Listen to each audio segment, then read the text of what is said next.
Every structure we build, every steel tower, concrete highway, or suspension bridge is at its absolute strongest the day it is finished. From that moment on, it begins to decay. Look at the heavy rust on this abandoned bridge. When steel is exposed to the elements, oxygen and water react with the iron, creating a slow chemical burn that eats away at structural members until they eventually collapse. Concrete is just as vulnerable. This image shows how moisture seeps in microscopic pores and freezes, creating internal pressure that fractures the material from the inside out, exposing the internal rebar to rapid corrosion. Maintaining modern society requires a continuous multi-billion-dollar cycle of repairing and replacing these dying structures just to keep civilization functioning. Traditional engineering treats the environment as an enemy to be kept at bay. It's a struggle nature always wins, because dead materials cannot heal. In some places, this struggle is so lopsided that conventional building is impossible. This is the Indian state of Meghalaya, a region of deep valleys and dense mountainous jungle. This is one of the absolute wettest places on Earth. During the monsoon, the region is hammered by a volume of rain so intense that it would destroy most standard infrastructure in a single season. The humidity here acts as a catalyst for rot and rust. Untreated wood decays in months, and even thick steel can rust completely through in just a few years.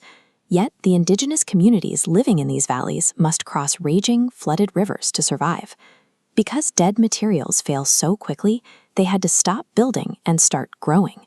Solving for this environment required a total shift in perspective, infrastructure that functions as a living biological system.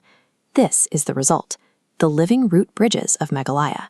They are fully functional river crossings woven directly into the forest canopy. The primary component of these bridges is the Ficus elastica, or the rubber fig tree. These trees evolved a unique survival trait. They drop secondary aerial roots from their branches to find new anchors in the soil, helping the trees stay upright in the soft, unstable jungle mud. The indigenous Khasi and Jaintia people utilize this natural growth. They don't assemble these bridges, they guide and weave the living roots over the course of decades. To span the river, they use the slender trunks of betel nut palms as protective scaffolding. These hollowed-out trunks act as guides, keeping the young, fragile roots growing in a straight line across the gap. At this stage, the bridge is essentially a guided biological nursery, slowly reaching for the opposite bank. The bridge gains its structural integrity through a process called inosculation, the biological fusion of separate living parts into one. As wind pushes two roots together, friction strips their outer bark to expose living tissue. These layers merge, fusing cellularly into a single organism. This happens hundreds of times, turning loose fibers into a massive, load-bearing lattice. While wind and floods cause structural fatigue in steel, these mechanical stresses actually trigger the living bridge to grow thicker and anchor itself deeper into the ground. During a monsoon flood, the bridge doesn't just resist the water, it grips the banks tighter. The roots act as a living anchor that is almost impossible to wash away. Through inosculation, environmental stress becomes a trigger for reinforcement. The structure heals its own wounds and grows stronger with every storm. While a modern concrete bridge is designed to last about 50 years, a living root bridge continues to strengthen for centuries. You can see that strength here. A mature bridge can easily support the weight of dozens of people standing on multiple decks simultaneously. However, these structures require a unique social contract.